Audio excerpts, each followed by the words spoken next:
everyone. Thanks for joining us. I can see we've got familiar faces from right across the country joining us today, which is just lovely to have the opportunity to bring you all together for what marks close to the end of this year's impact reporting process.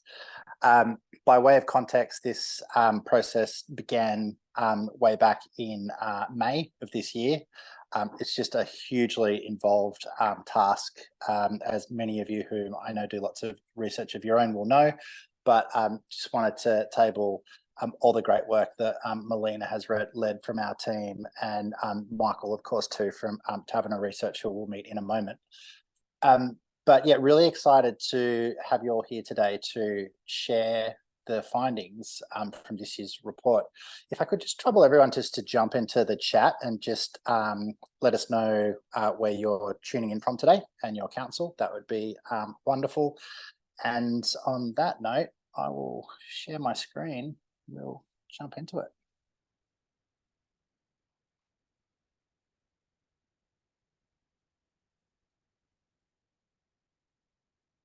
Hopefully that's coming through okay. Mel, could you just give me a little confirmation there? No, it's a blank screen, does. Oh, now it's showing up. Yep. Great.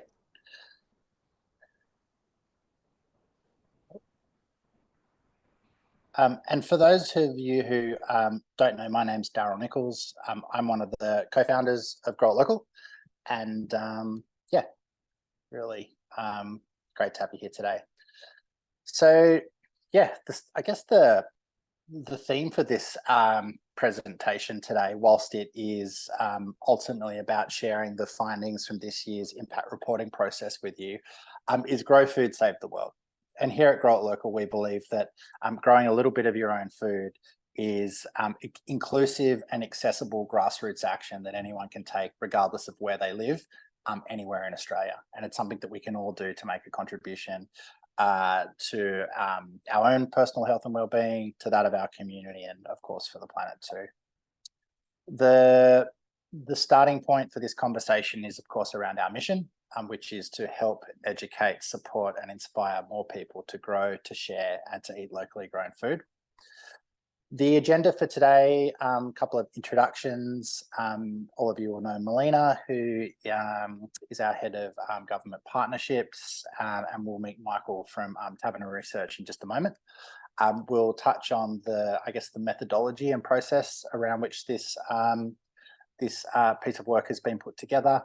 Touch on the level of engagement we receive from the members of the community right across the country. Just for context, again, this is a presentation of the national findings. The localized reports should be waiting for you in your council and government partner dashboards. They were uploaded on Monday. We'll then just touch on the process for the analysis and looking at the insights and outcomes and impacts that flowed, and going to Q&A. So we should need around half an hour for this. I know we've got 45 in the diary, but yeah, that's where we're at.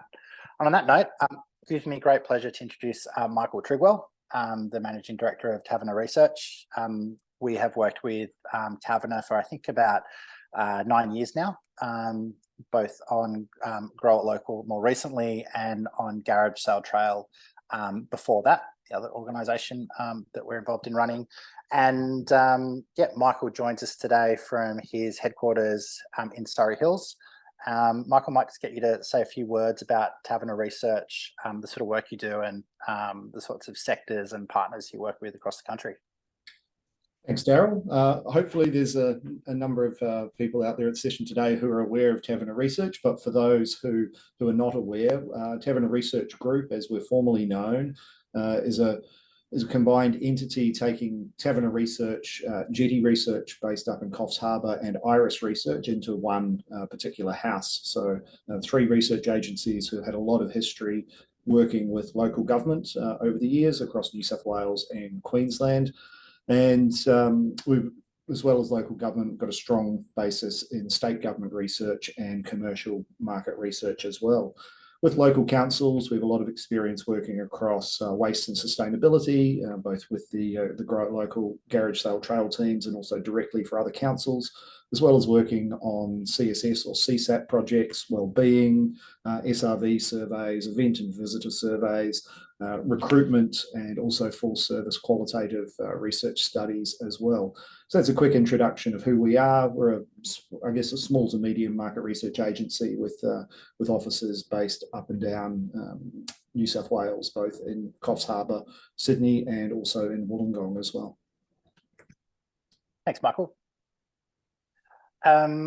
In terms of I guess the setup for what we're going to run through today, Michael, can you talk us a little bit through the methodology and the process that you sort of guided us on this journey and sort of do so each year? Sure. So the surveying methodology used for this particular impact surveying period was an online survey similar to the other waves as well. With the invitations, those are sent out via email and SMS by the Grow It Local teams, all members of the platform, and those members will then receive reminders as well to participate in that particular survey. Once the survey is wrapped up, Daryl and I come together. We look at some of the key areas of analysis, review what might be new this particular year, both in terms of findings, but also the questions that may have been added. We look over some of the data from a trend perspective, an analytical perspective. We use a software package called Q to conduct the analysis, where we're looking at the data set specifically for this particular year, cutting the data by state, also by some key council partners, as well as at a national level as well. We're also looking at the data via other special interest groups, such as frequency of growing, and size of plot, types of plants grown, etc., etc. So a mixture of univariate and multivariate analysis to be able to look at the data overall.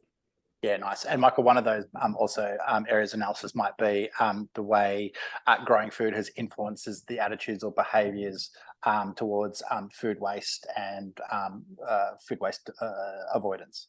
Yes, definitely looking at other general attitudes outside of the Grow It Local program and how those attitudes may change over time towards waste and other sustainability activities. Right on. Thank you, Michael. And as mentioned, we'll have a solid opportunity for any questions, comments, or thoughts at the end of this session. Thank you, Michael. So for your reference, the survey was distributed in July of this year. We work with Taverner on the design of the survey and the questions that are asked.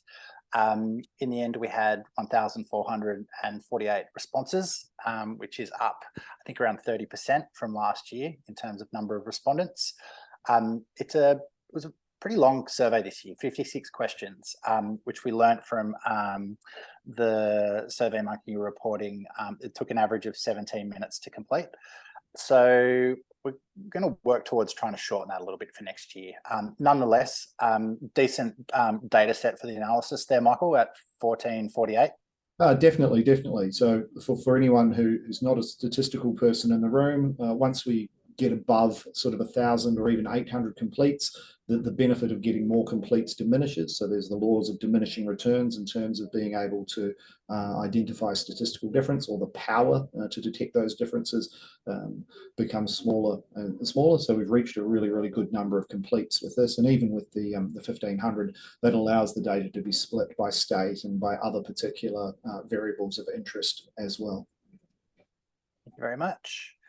And yeah, I guess just to recap, the process is, so the survey is completed, the data is exported to Taverner, who put it into their software queue, I think you said from memory. They complete some analysis. We then come together to discuss how that data can be interpreted across the key impact areas that we're interested with the program. Those, of course, being around food waste, around community health and well-being, building stronger, healthier, and more resilient communities, etc. And on that note, time to get into some of the findings. So up front, there's sort of three key things we seek to understand through this impact reporting process each year as an organisation, and they are: we seek to understand the drivers as to why people and our members are interested in growing food. We seek to understand, or quantify and qualify the sort of the collective impacts that are being achieved by the community across all of our different stakeholder regions across the country, and finally to understand where we need to improve and where there are opportunities for evolution in the program and the platform and everything we do, which is always seems like we're just getting started when we get to that particular area. So the member profile, to kick things off, demographics of the Grow It Local community. Nationally, 85% female. This, of course, is based off the 1,448 people who completed the survey, but can sort of report that this is consistent with all the different activations that we bring to life with the program right across the country at different points in the year. So 85% female. There is a growing younger audience on the national kind of data set, which is encouraging and consistent with I think what we'd been hoping for in terms of some of the activations that have been brought to life. We're definitely seeing a much younger subset participating in activities like the Grow It Local Awards versus some of the monthly Learn to Grow workshops. But overall, there's the biggest growth area is in the sort of 25 to 44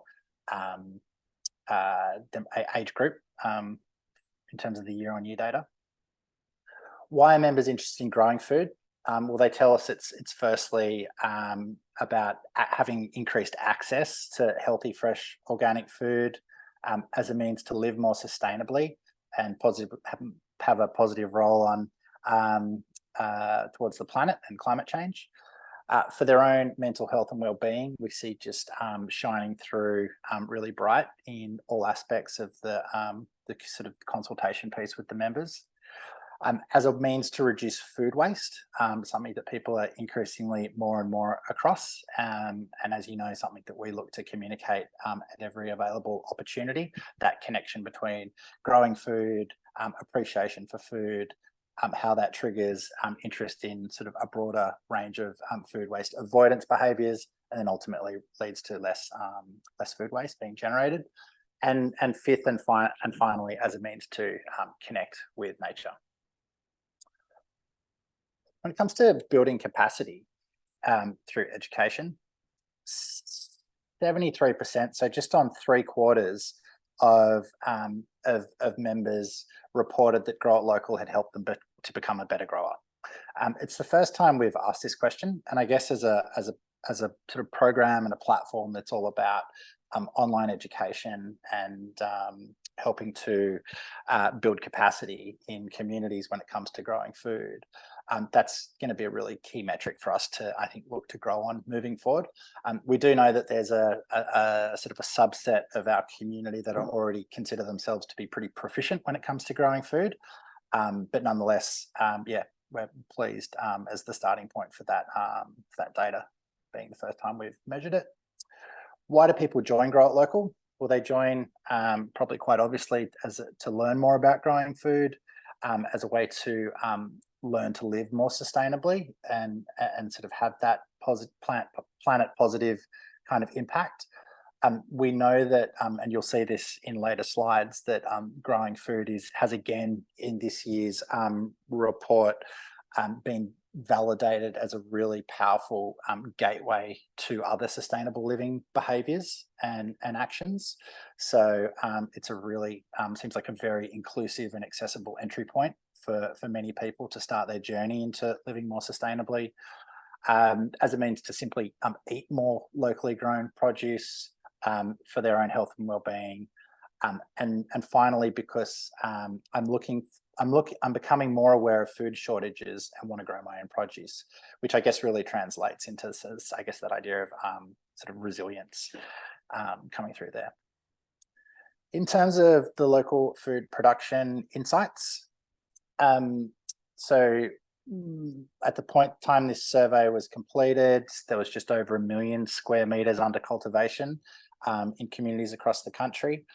The number, we made the switch this year from previously the volume of produce that was being grown each month was being measured in fruit boxes, which there was sort of some potential lack of clarity around what that meant, and so we moved to milk crates this year, which are more, I guess, standardized across the country. And we can see here that 50% of the members are growing less and harvesting less than one milk crate per month. However, there's 39% who are harvesting between 1 and 3 milk crates a month, and then another 10% which are harvesting more than 3 milk crates per month. So when we sort of extrapolate that out, it looks like somewhere in and or around 33,000 milk crates of produce being harvested in communities around the country each month. And I think when you start to sort of consider the long tail output of this sort of growing grassroots community of home growers, it starts to become increasingly significant, both in terms of the produce that's being produced, as well as in terms of the impacts that are being achieved, which, yeah, I guess we're sort of starting to get into now. From a sort of a level of expertise perspective, 3% of our members aren't even growing yet. 35% are new to growing. And this is pretty consistent with what we've seen over the last sort of year or two. So it's about 40% of members are sort of are either new or not growing yet. And that's just bang on for us. That's really our sweet spot in terms of helping people on their journey, sort of from patch to plate success. And still we know that the key barriers that they face are that sort of lack of knowledge or skills, and they feeling unsupported. And that's really where Grow It Local tries to plug in and provide some assistance. We have 55% of members who say they are pretty good at growing, and finally 7% who consider themselves to be, or have a lot of experience, or be super growers in the space. What's growing? Well, the number one produce that's been grown are vegetables, followed by fruit trees. Herbs in pots are growing year on year.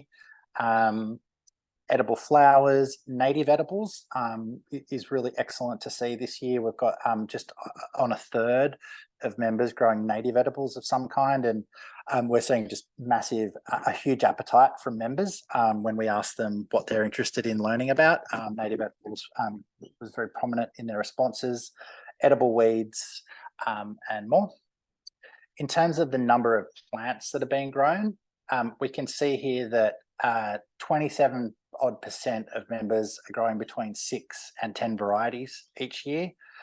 There's another sort of 27% that are growing up to 20 varieties a year. And then we can see here that there's 18% that are growing between 20 and 40 varieties each year, which is pretty massive. And then finally, in that sort of bottom right-hand corner, we see that members are pretty consistently growing all year round. And that sort of aligns neatly with the anecdotal feedback we received in the survey, where we heard that it's something that just becomes part of their life, regardless of the season or what the weather's doing. Getting out in the garden and connecting with nature is just so important to them. Their attitudes towards growing, just thought I'd throw this in for you to see. 57% say they've developed a love of nature through gardening. 67% say that gardening has helped them to learn more about the environment. So it's this kind of, again, this entry point or gateway. 65% are more aware of the climate as a result of gardening. So it's making them more, I guess, conscious of the world around them. 13% say that the actions I take in my garden don't impact the broader environment. 2% are not interested in taking action for the environment, and maybe there's a bit of confusion around those two questions, but 64% saying they take action to care for the environment, and 23% saying they're involved in conservation of some kind. So we definitely are seeing this this appetite from people that are starting to grow food in participating in other areas of sustainable living. And Michael, that's something that came through very clearly in the sort of data and analysis this year. Oh, he's on mute. I think you're on mute. Yes, definitely did. And so sort of on the back of that, you'll start to see us over the next 12 months start to evolve some of the messaging in the program to talk to that appetite and those attitudes. And would really encourage any of the council partners on the line to proactively sort of communicate to your member lists, which you have access to through your dashboard, any other sort of council events, programs, activations, workshops, whatever it might be that's in and or around this space of sort of sustainable living, waste diversion, waste avoidance, because I think we know there's a very strong appetite from the members. Reducing food waste. At the time the survey was conducted, there was 24,500 active composters in the community who were diverting a weekly average of around 56,500 kilograms of food and organic waste per week. 75% of members said they had a greater appreciation for food and waste, which is consistent with previous years as a result of starting the food growing process. And 87% reported that they only pick what's needed from the garden. That number is up. Any of us who grow food know that you never choose to waste the food you grow once you pick it. But certainly lots of instances where I guess we pick for family, friends, neighbours, what have you. 90% of members, this is a newly updated stat, 90% of members don't discriminate against wonky produce. And that consistently there is just overwhelming growing appetite for participating in food waste avoidance, such as pickling, knowing what's in the fridge, labeling, using a system to ensure that food is consumed and not wasted. In terms of where people are growing food, they're growing in pots, containers, planters and raised beds directly in the soil.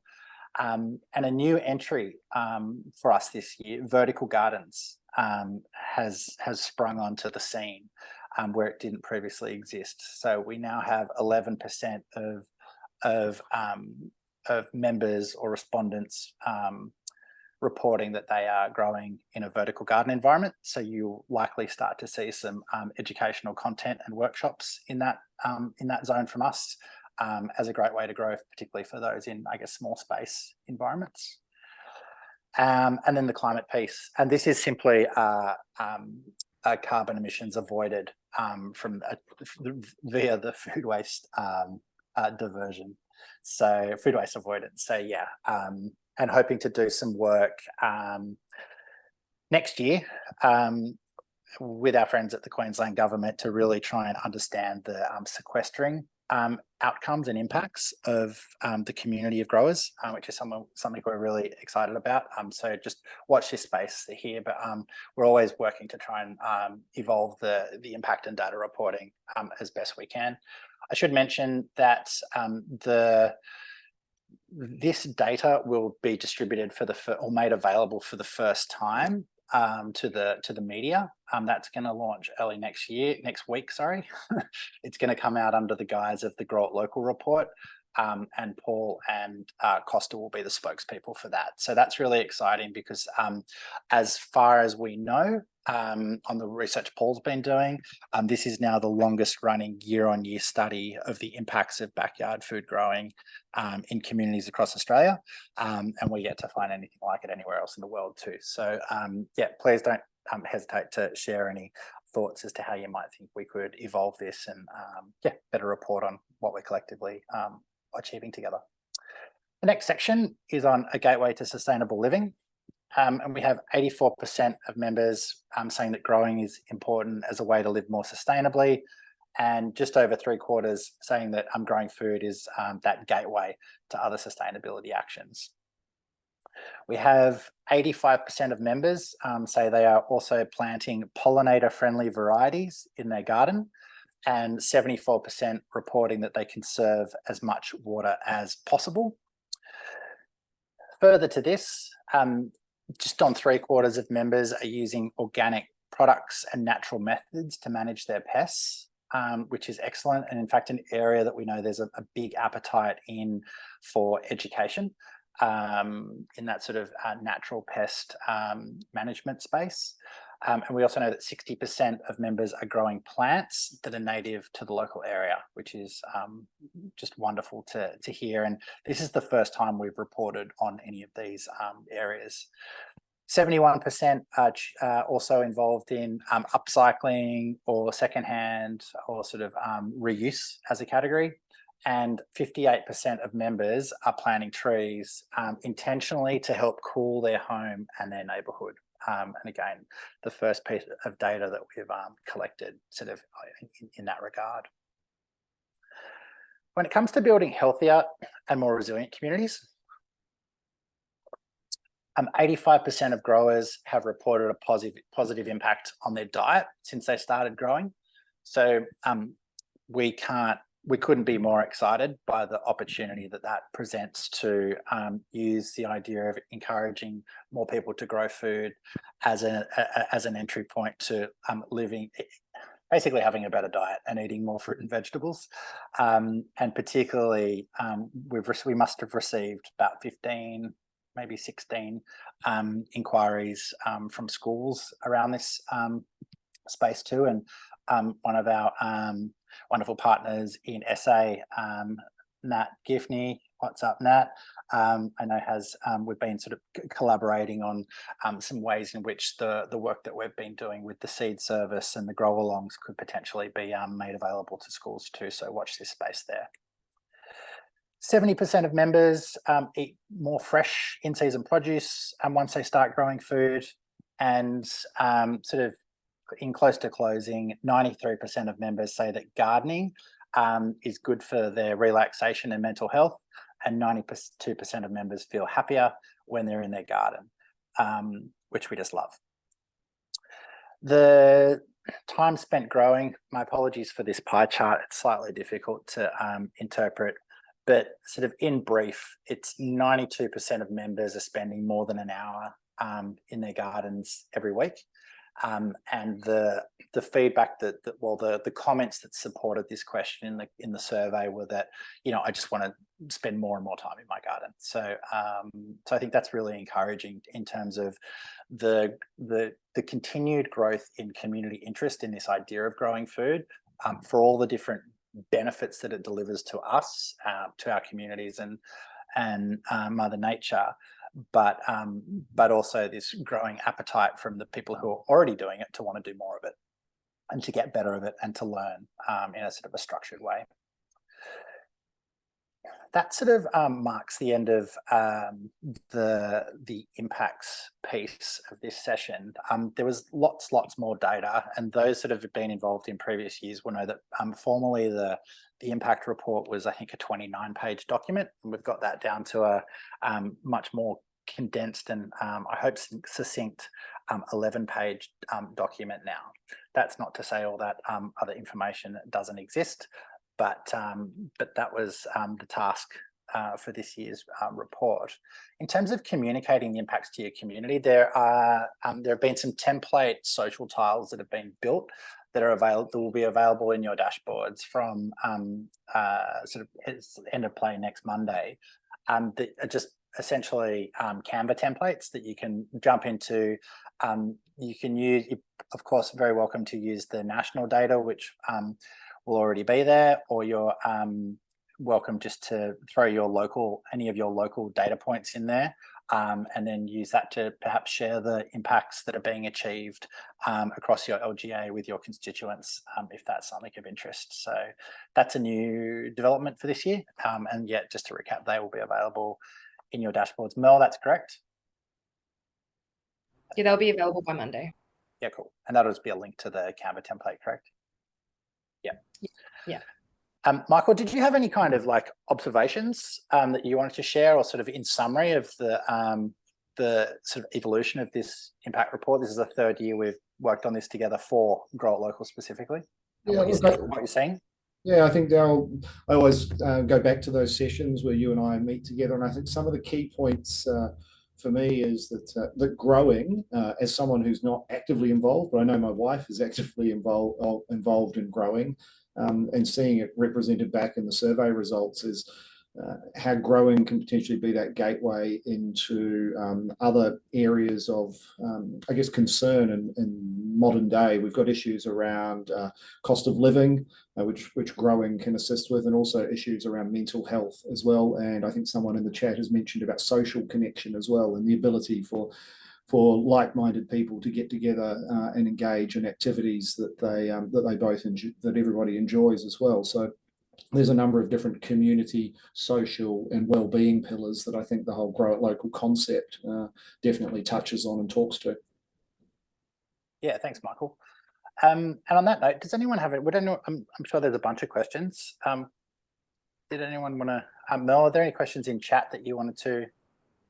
Yeah, there are a few questions in chat at the moment. I'll just spit some out. So Leah from Canning, she's asked, these results are almost identical to the local impact report. How do you individualize each local report from the national data? Sure. So do you want to talk to that, Mel? Because that was something you were involved in. You can. So essentially what happens each year is with Michael, there are a bunch of state averages are produced for each state or each region, and then essentially those averages are then used as the impact multipliers, and that's then collated against how many members are in the community or in your LGA. And Michael, do you want to explain why we do it that way?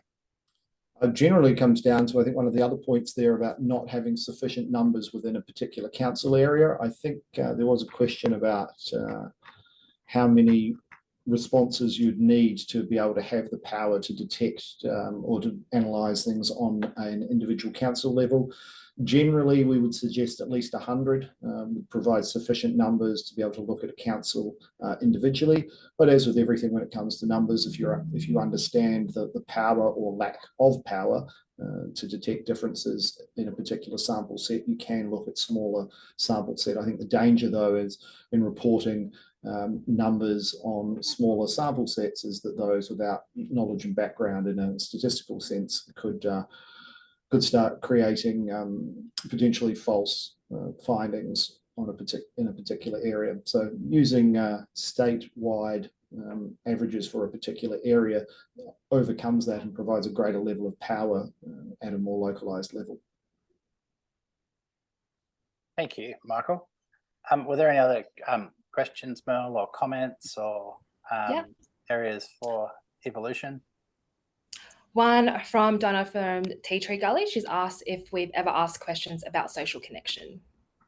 Yeah, that's a really good question. And yes, we have in the past. And it's definitely something we could look at moving forward, if that's an area of interest. Could we get a kind of an indication from everyone's on the line whether that would be sort of an area of interest for everyone around sort of social connection?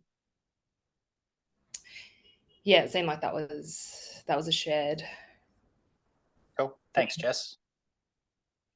Okay, cool.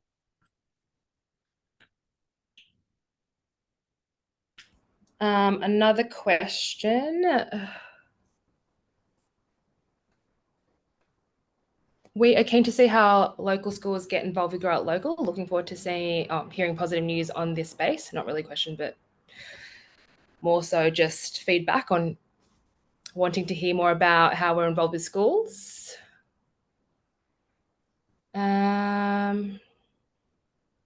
Thanks, Gillian. That makes absolute sense. And yeah, no issues there at all. That'll be just the straight national data and really just the insights that it kind of suggests as it relates to interest and participation in growing food. Maria, in terms of the sharing of knowledge and skills, yes, that is something that people complete at registration.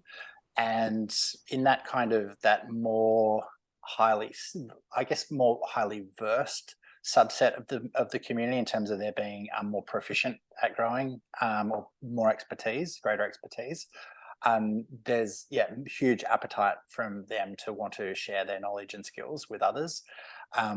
So you will start to see us into the future involving some of the members in some of the grow alongs and more of the workshops.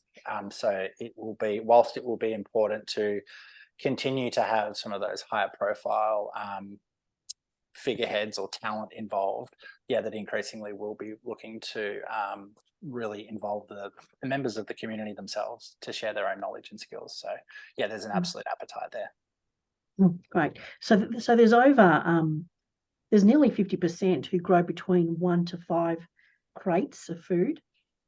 So I'm curious to know, do they share food with people who might be food insecure? Do people talk about that at all? Yeah, that's a really good question, actually. I'll have to we'll have to come back to you on that one. Sorry, I just don't know off the top of my head. I just think for future reporting, yes, it'd be really good to know with the percentages of people who grow their own food and they've got probably more than what they can handle in 2 weeks. You know, do they donate it? Do they share it? Yeah, good question. No problem. We can look at that. And Maria, sorry, hi, it's Lisa from the City of Melbourne as well. Just on that, I was going to ask the question of, for future surveys, could we include something around, in addition to why you're growing? Is it because you're wanting to feel more food secure or experiencing some sort of food insecurity? Because that is something that we're experiencing here in Melbourne at the moment. So with our communities.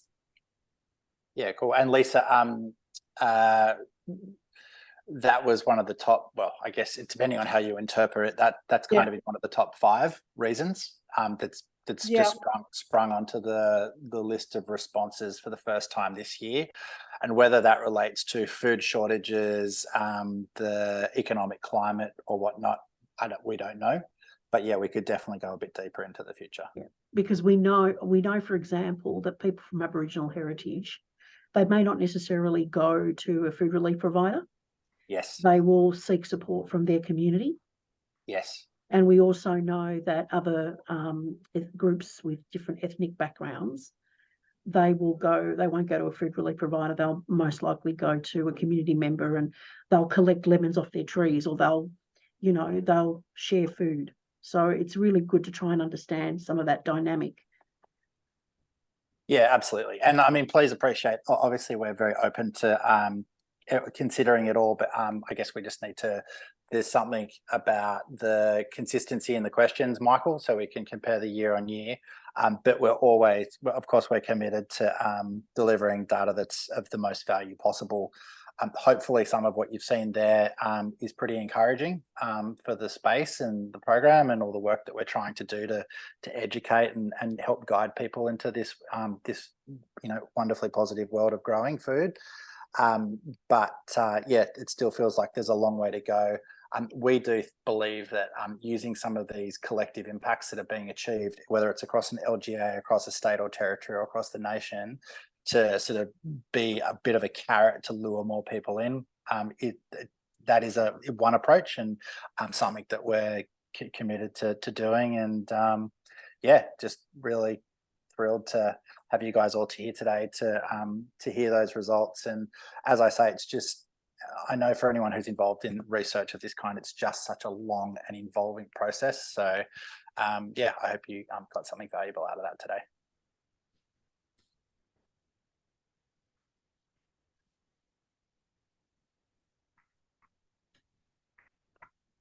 Oh, okay, yep, food security, affordability. Thanks, Gillian. We can definitely we've got SDGs, yep, nice. Thanks, Donna. Appreciate that. Interesting to know the water usage on individual members' patches and whether they have rainwater tanks or other methods. Yeah, it's a good point. I mean, it was the first year we've delved into those broader sort of sustainability behaviours this year. So I think we'll absolutely look to dive further into that next year. Mel, did you have anything further you'd like to add? No, you guys covered it all pretty well. Yeah, thanks for that. Cool. If anyone has any further questions, Merle is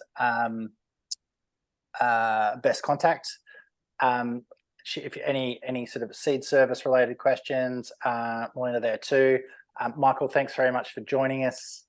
And on that note, yeah, good afternoon to everybody. Final thing to note is for those that joined us for the spring onboarding spring onboarding session a couple of months back, you would have heard that we're about to embark on a exciting and somewhat daunting process of inviting members to become co-owners in Grow It Local. That is launching later this week, and so yeah, he'll hear something about that. But that's very exciting in terms of not just being a community-led organisation, but being community-led and community-owned. So yeah, thanks again for joining us. Have a nice afternoon. Cheers. Thanks, everyone. Thanks, guys.